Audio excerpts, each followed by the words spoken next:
I put this slide deck online a couple of days ago with a challenge to you to see if you could come up with a 1 hour review of the entire course. And kind of in response to that, also based on our study sessions, I thought, can I meet that challenge? Can I actually concisely stay in an hour? And believe me, it's a challenge for me to summarize the entire course, all the content that we've covered in the course. And so I'm gonna give it a shot. So to start with, I want to contrast the course with the study of extraordinary leaders and extraordinary power. So you'll see in a lot of leadership studies and books published on, the leadership of John F. Kennedy. One of the books that I think is a fascinating book is called The Essence of Decision, and it's a study of the Kennedy White House decision on the Cuban Missile Crisis, which was a very significant um, period of the Cold War and one of the most greatly studied kind of leadership episodes and how that worked. We see articles all the time on a Mark Zuckerberg or Bill Gates. These are people with exceptional power, and they have this power to command. And I think in the presence of power, the nature of the leadership problem changes real fundamentally. And so if we think about our standard organization that we've talked about, and we assume this enormous power and capacity to command people to do things, then the nature of leadership is really fundamentally changed. And I think when we look at extraordinary leaders in these extraordinary situations, what's very fascinating to us is how the power impacts the leaders. Um, we can see, and oftentimes there's almost this Shakespearean quality of the struggle between good and evil. A lot of novel treatments of leaders. This is a feature of this struggle of good versus evil, and it's all a function of this extraordinary power. And it's extremely interesting how people, individuals, navigate this power. It's an interesting area of study. But I've always been skeptical about how much this tells us about organizational leadership. And in organizational leadership, we typically don't have extraordinary power. Even CEOs of, normal CEOs of corporations will frequently talk about how constrained they feel and the difficulties they have in getting organizational responses. So there's something different about organizational leadership than the study of generals and presidents and kings. There's something really different. And I think what's different, and this has been a constant theme throughout the course, is this notion that we're looking at leadership where people have a managerial role. They have a managerial job. And that managerial job comes with some organizational realities. First, and we started the course with this, is the examination of how people respond to this problem of being time poor. And time poor is one of the dominant features that managers struggle with, and it's a factor that impacts their capacity to exercise leadership.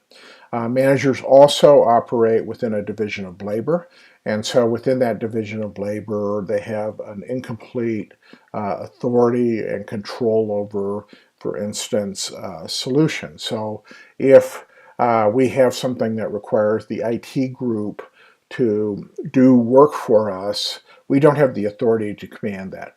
We have to figure out a way to make that happen. And a lot of managerial work and managerial effectiveness is navigating across the division of labor. Finally, managers in organizations are within a distributed power structure. It's distributed across the hierarchy of the organization.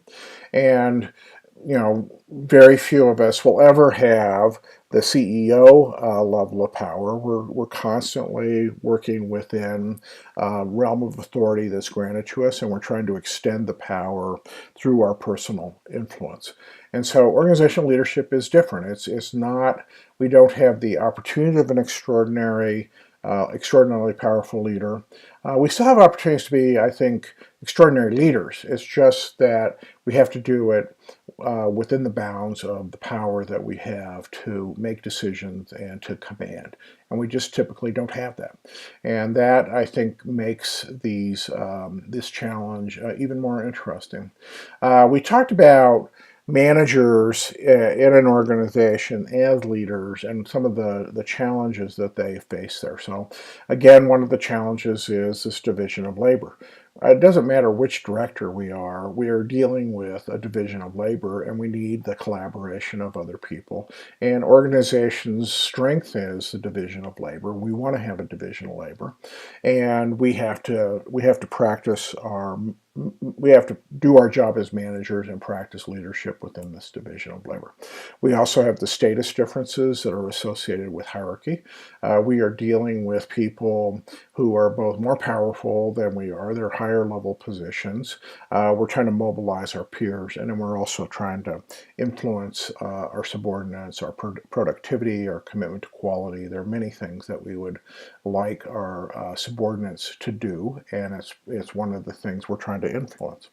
And then we operate in this system where everyone is time poor, not just us, everyone is time poor. And in this system of time poor individuals, we have situations like problems that never get solved because people don't have enough time, right? They're too busy, they're too focused on fulfilling their obligation to the organization. So when we talk about uh, managers as leaders, it is realizing the leadership opportunity has to occur while we're meeting our administrative obligations. So this notion of a leadership challenge, kind of beyond what Kuznets and Posner talk about, is partly we have administrative obligations. It comes with our management duties, and these administrative obligations can be overwhelming. It can be extremely hard to meet the budgeting requirements, to conform to the schedule demands of other people in the organization, to go to all the meetings we have to go to, is all administrative obligations, and we're pulled by those administrative obligations at the same time we would like to exercise leadership. And I think doing this in organizations is hard. It's a hard thing, and people who do it well are very well compensated. They have many promotion opportunities. They have great career opportunities because it's hard. So we probably should be glad it's hard. If it were easy, then it would be. If it were easy, there'd be lots of people to fulfill these roles, and they're not. And one of the reasons that you're in graduate school is to prepare to take on these roles and to succeed in them. And that's what we hope that we give you in some insights into how to do that. So we all have different leadership challenges. And one of the realities about a topic like this is every single person who is in this course exists and operates and has a job in a different kind of organization. It's a different industry. Industries have different demands. Organizations are different sizes. That has a big impact on how elaborate the division of labor is. It's very different to work in a software development firm that's 20 people versus the software development operation of a General Electric that might have 10,000 people.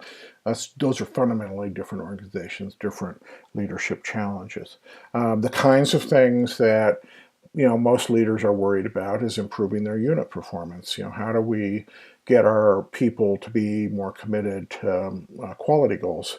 How do we engage people in being more innovative and sharing their innovation and ideas with the company? These are all unit performance kind of issues. We're interested in representing our unit's contributions within the organization and expanding our unit's opportunities. And that is very much a function of having influence within the management ranks of the organization. And one of the key points of the course is that an awful lot of what we're going to do as leaders is certainly we're concerned about motivating subordinates, but a lot of our leadership success is working effectively with peers and with the hierarchy of the organization. How do we get involved in choice opportunities? How do we, how do we get considered in the decisions that impact us? We would like to exercise influence within the hierarchical structure. And then we also have this constant problem of persuading others to consider our perspective, to be persuaded by us. And we saw that we talked about persuasion in individual behavior, and it's a big part of working with individuals. When we're working in organizational decision processes, we're working with individuals there also. And the persuasion is one where we don't have power over the person. The persuasion problem in some ways is actually extremely complicated, where we have power over people because they'll pretend to go along with us. At least our peers will usually do us the favor of disagreeing with us. But in either sense, we have these persuasion problems are one of the constants of leadership and one of the challenges that we're going to face. So we began the course by talking about, leadership as a value add activity. And I want to go through the material and reconnect with that notion of what we're doing as leaders is we're adding value. Leadership is worth it to the organization. It's worth it at some managerial level. You cease to be an individual contributor, and your value is totally based on what it is that you can do for the firm. So one type of leadership is encouraging and rewarding people. And we want to basically reward and retain people who are performing beyond expectations. We want to recognize and support people who are part of the continuous improvement in the organization. We want people who are identifying ways for everyone to work smarter. We want to be involved in rewarding that.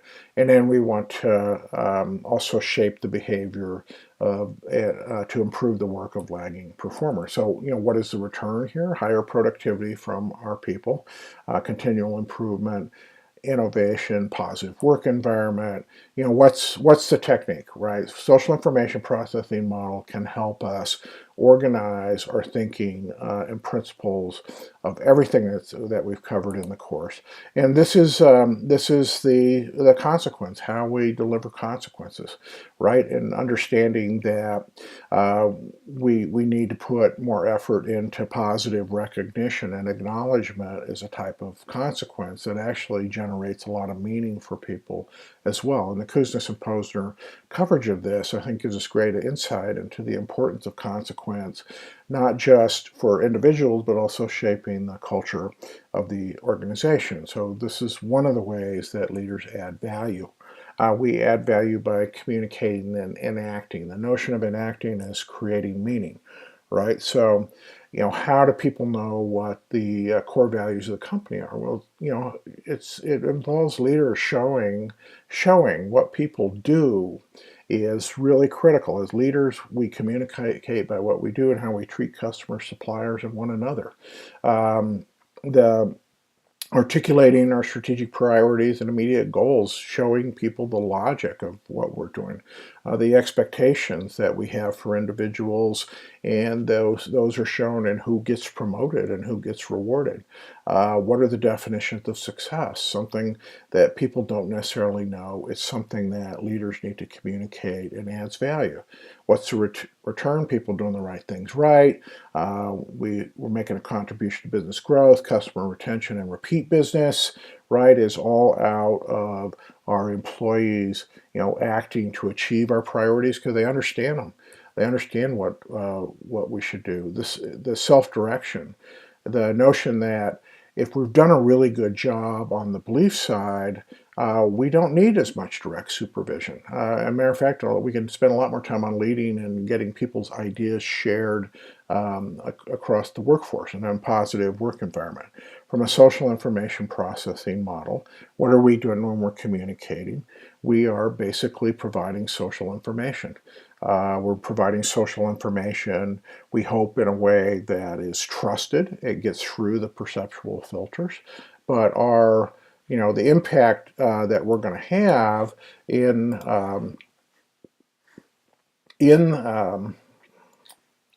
sorry, the impact that we hope to have with our social information is on the beliefs. I'm sorry, the interface is giving me some trouble.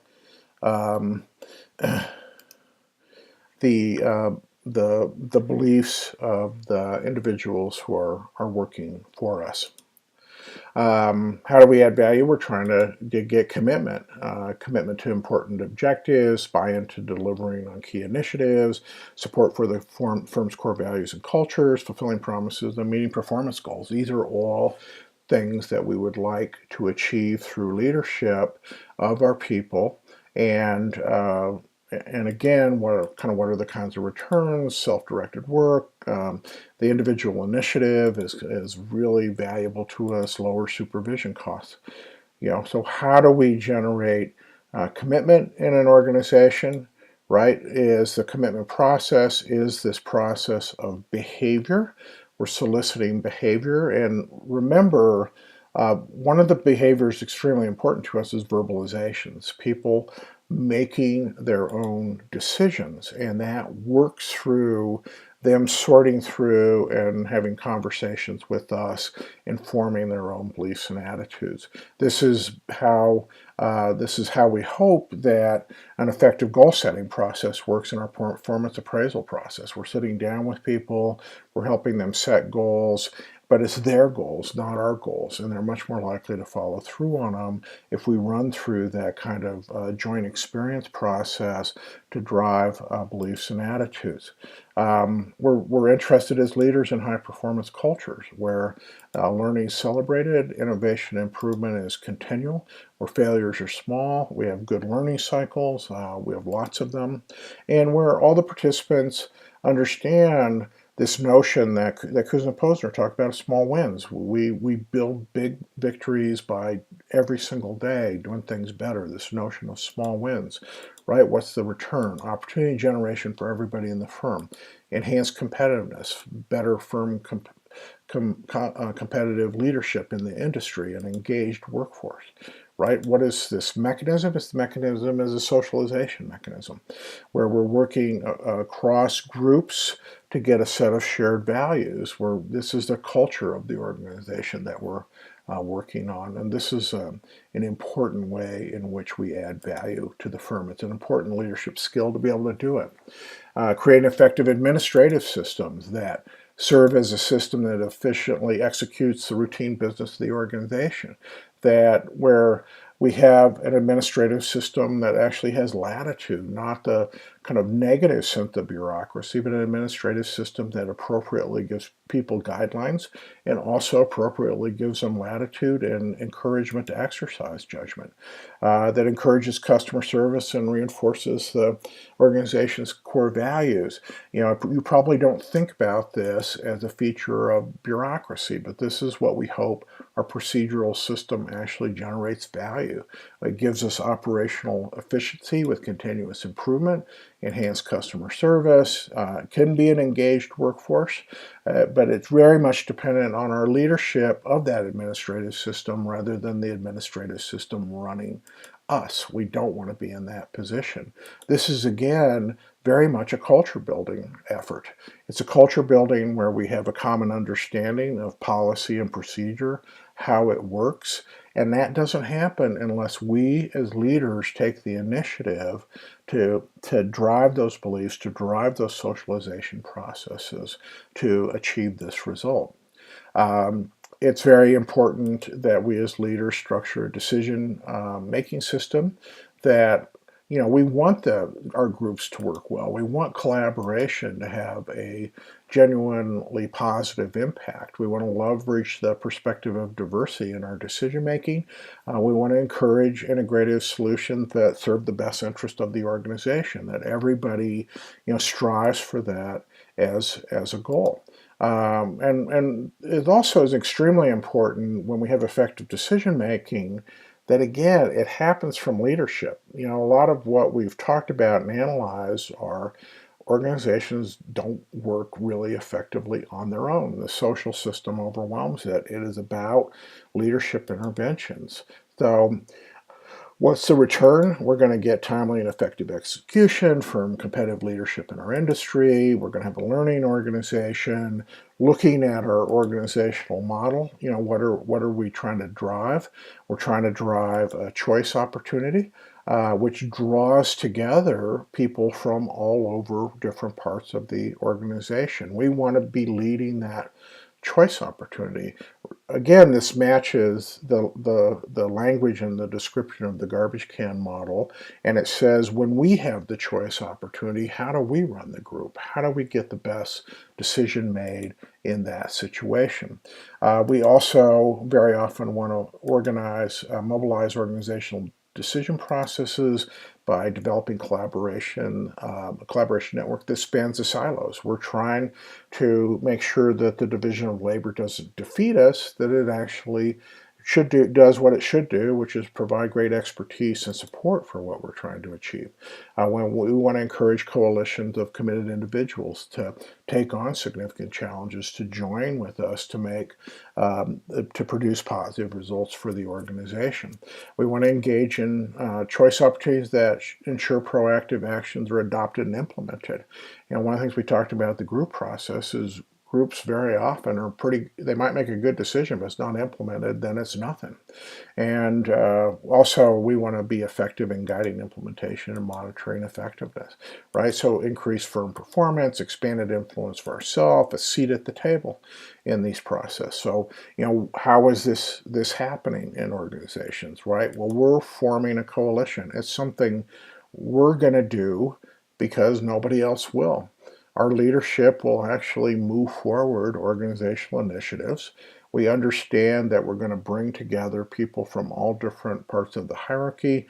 We're going to bring together the expertise of our division of labor, and we're going to use that and move it forward, and we're going to create a choice opportunity. If we don't have access to it, we'll create access to it.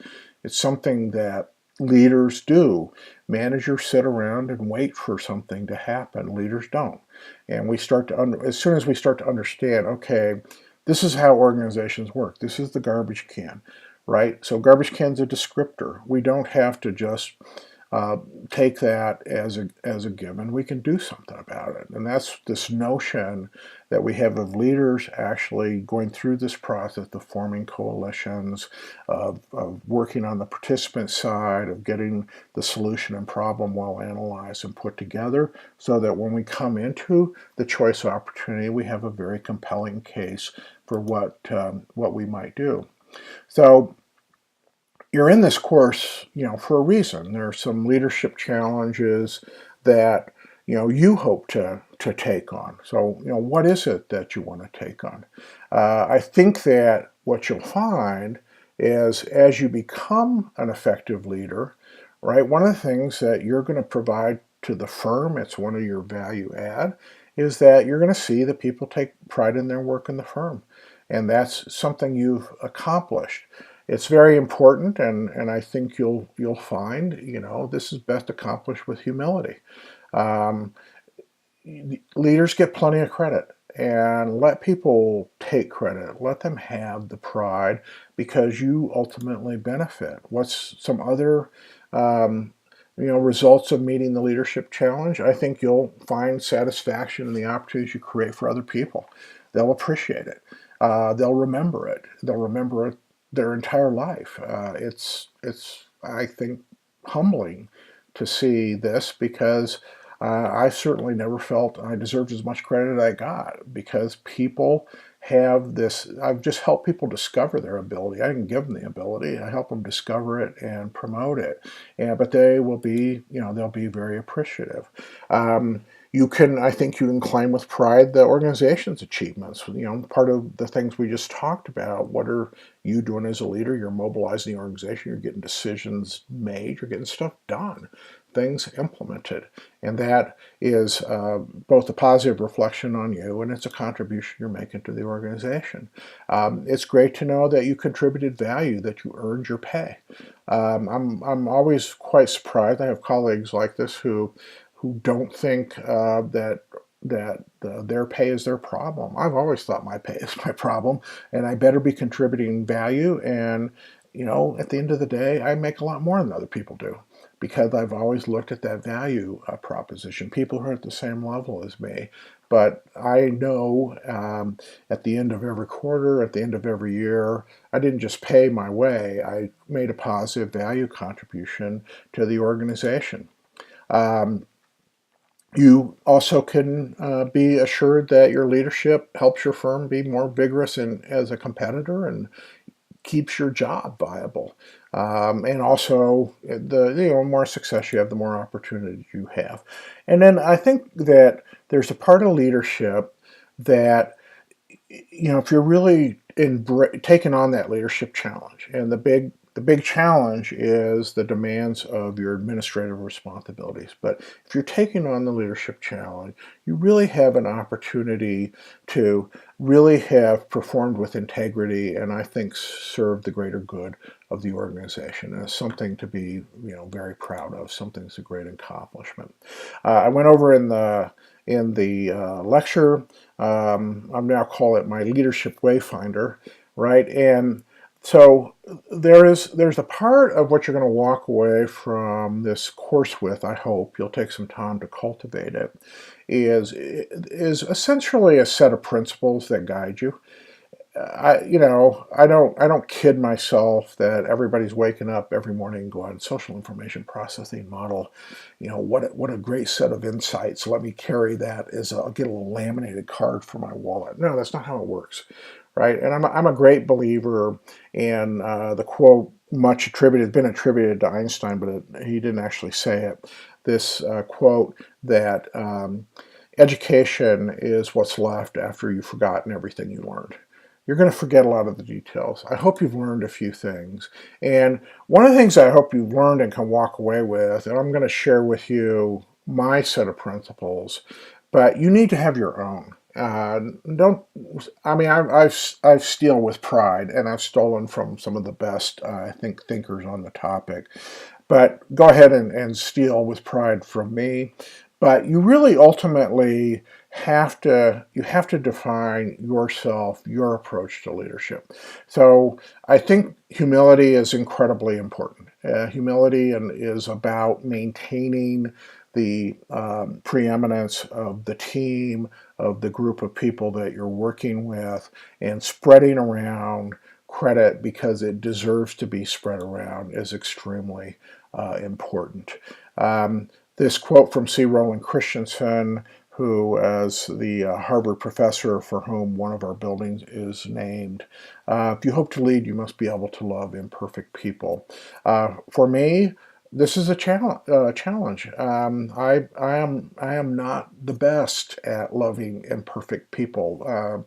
Imperfect people can frustrate me. I have possibly overly high expectations. I have a strong perfectionist kind of impulse, and to be an effective leader, I got to give people a break, and it's an important principle that I carry with me to not impose the expectations for myself on other people. I have them for myself. That's another set of problems.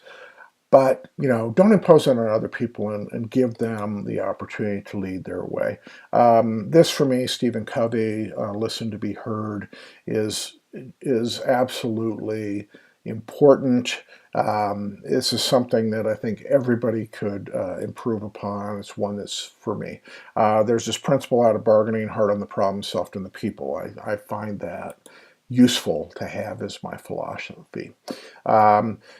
As I talked a little bit about in the lectures, there's a tendency to talk about reinforcement as never punish. I think actually punishment is a value statement. People in the organization, your values are defined by what you choose to punish. I've had a couple of occasions where I had to come down on, for instance, sexual harassment. I came down hard and fast, and I walked the person to the parking lot and said, "Don't ever come back." And that was extraordinarily important, especially in an educational institution where we have a mix of very different levels of power, young and old, and especially young people who are having a hard time, navigating situations that make no sense to them. And there are just some things we're not going to tolerate. Um, as we talked about, the randomness of the rewards is actually makes them more powerful. Just do it frequently, and the reward is the notion of the positive. Use a lot of acknowledgement and recognize what people are doing. Um, One of the principles I talked about for B is don't worry about who's not participating if whoever shows up are the right people. I think that's an important thing. You're not gonna have unanimity. You're not gonna have a team that carries you to the parking lot on their shoulders every evening. But the people who are willing to work with you, focus on that. Don't worry about people who are um, or obstructionist. Do what you've always done, get what you've always gotten, is constantly thinking about and appraising kind of what's the right correlation. This notion from Mike Tyson, my new favorite philosopher, everyone has a plan until they get hit in the mouth. Uh, Stuff happens, right? Plans kind of collapse. So what's extremely important is resilience in the face of defeat, of capacity to rally. And also we talked about, I think, how important this notion of small wins is. Small wins really helps you sustain momentum because the setbacks are small also. And I think that philosophy, which Kuznets and Posner talk about, is extraordinary, and it's really helped me succeed because I've gotten hit in the mouth and it wasn't a knockout blow. And finally for me, build credibility and build coalitions. You need both. And so I want to be credible, but I also want to have people who are mutually supportive. Again, these are my leadership philosophy. This is what I have in my head. Your leadership philosophy, what defines you as a leader? That really, when you walk away from this course, you're not going to remember all the details. What's the education you've gotten? What are the things that define you as a leader? And we're all going to be different kinds of leaders. We're different people. We have our different personal weaknesses. We have different things that are important to us. So, what are your philosophies, and what are the things that you can commit to? I think the other thing I would like to point out is your philosophy or your standard operating procedures, right? This is your procedural rationality. This is something you carry with you all the time. The other part about this subject matter, and I know sometimes you walk away going, well, I'm not sure I have the answers, and I can't give you the answers. It's not possible. Leadership is a creative challenge also. And I use the notion when we're talking about in the study session of you have an artist palette with different colors, right? We have different tools we have, but your organizations are so different. Your situations are different.